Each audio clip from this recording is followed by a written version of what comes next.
A day in the life of a licensed professional teacher na piniling magtinda.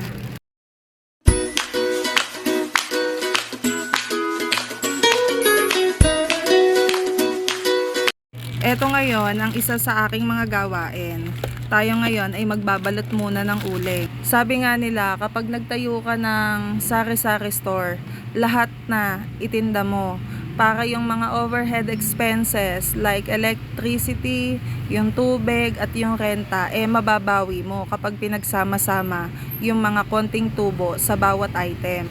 Dati, nung ako'y nagtatrabaho pa as employee sa manufacturing company, ang hinahawakan ko noon, puro mga bakal.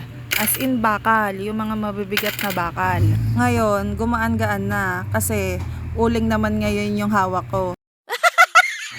May nagtanong sa akin one time, ba't daw nakapasa na ako as professional teacher, naipasa ko na yung board exam, bakit daw hindi pa ako magturo? Sayang naman daw, nagbalik ako sa pag-aaral, mahabang panahon yung ginugol ko, tapos nag-review ako at naipasa ko yung board exam, pero hindi naman pala ako magtuturo. Meron pang nagsabi sa akin noon, ba't daw ako magre-resign?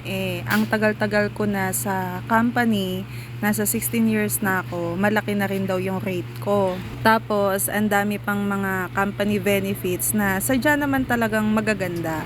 Bukod doon, sabay pa kaming nag-resign mag-asawa. Sabi nga dapat daw, isa lang yung nag-resign. Halimbawa, ako yung nag-resign, tapos yung asawa ko may iwan sa company. Para daw pagka halimbawa may emergency, nagkasakit, may hospitalization na magagamit. Well, may point naman sila. Tama nga naman yung mga ganong kaisipan. Kaya lang, pag naghahangad ka ng higit sa iyong pamilya, susugal ka. Tapos na video, next time ulit.